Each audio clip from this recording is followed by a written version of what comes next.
Hello, hi, welcome to another episode of Big Small Talks. Today we have the pleasure to be with Mark Glynn from Catalyst IT. Hi, Hello. Mark.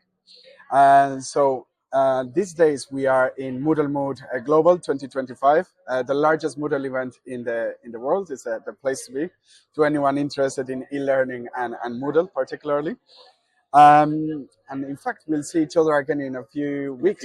Yeah. In Nigeria. MoodleMoot Africa, that is taking place in Nigeria, Yeah. Abuja. Yeah. Perfect. So Mark is a digital learning manager at Catalyst, and today we just want to spend a few minutes with him. We have some questions for you, Mark.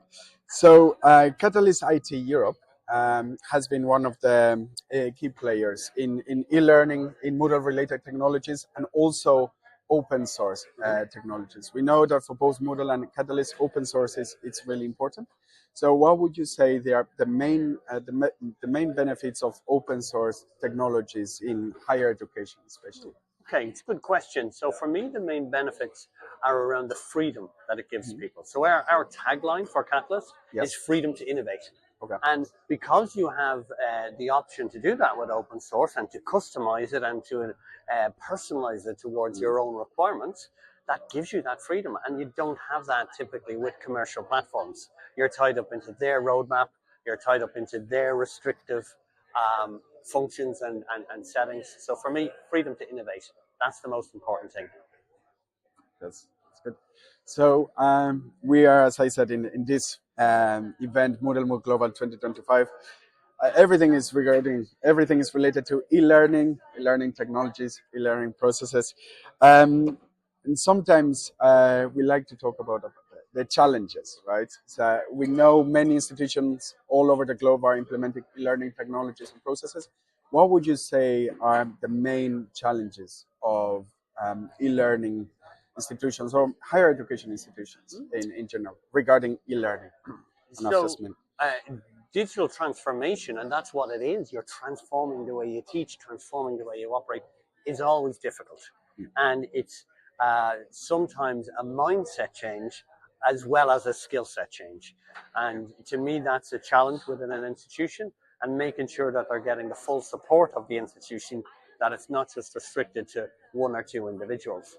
The other thing that I would say specifically about Moodle, and I mentioned earlier, the freedom to innovate, but sometimes people think open source means free.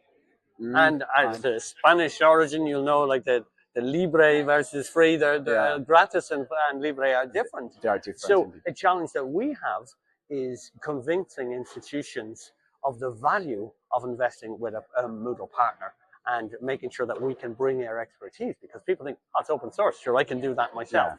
Yeah. And the challenge, the knock-on effect of that is they end up doing an awful lot of harm to Moodle and Moodle's reputation, because they might set it up wrong, or they'll configure it wrong, or do developments that are not sustainable, and everybody thinks it's the platform. Whereas when they hosted a partner and when they get involved with people that know what they're doing and know how to provide an excellent service associated with it, then they really see the benefits. You mentioned a good few times the word partner. Yes. Right? So both Catalyst, IT, and Smowltech, we are partners of Moodle. So I like to ask you, what does these partnerships bring to an organization like Catalyst IT? For us, we know where our expertise is, and we know where our expertise isn't. But what we're thinking about is the client, and we actually call them partners as well, but our client, and we specialize in HE, and we want to give them the best service. We specialize in a service business. So what we do then is we identify partners that have the sort of fill the gaps that we may have in our service. And if a client wants it, we say, we know the expert in proctoring. We'll contact Paxi, or we'll contact Alex, and we'll make sure that we make those connections. And what it does, it reassures our clients, that we are working with the best people in the business. So then they're not being recommended, or they're not being encouraged to go to somebody that sort of is second level service or a second level product. So they get the reassurance from us that in this case, you guys are the right partners to go with, and we already know from our experience that you're not going to let us down. That will damage the relationship with our clients, which is our utmost importance. So the partnership works both ways. So we're very happy with how it works. Mark, but yourself and Catalyst IT, you are an expert in technology, education, and in education technology. What do you see regarding the future? What do you think are going to be the most relevant aspects in educational technologies in the near future, in the next 2, 3, 4 years? It's so hard, and this is the thing about predictions. I know. The predictions people make are never accurate. You don't know what's going to happen. But for me, I think we need to move more towards digital and embrace it. Have a cautious optimism towards AI. Yes. Everybody's talking AI, and it's going to solve this problem and solve that problem. Do it cautiously and lead with the pedagogy. Always think of the learning experience for the individual, and might be even the teaching experience for the lecturer. Yes. But lead with that. Don't be driven by, AI, we must do something with AI. Yeah, I know. Think of the user experience and go with that, and then you won't go far wrong. Perfect. And this is our last question of this episode.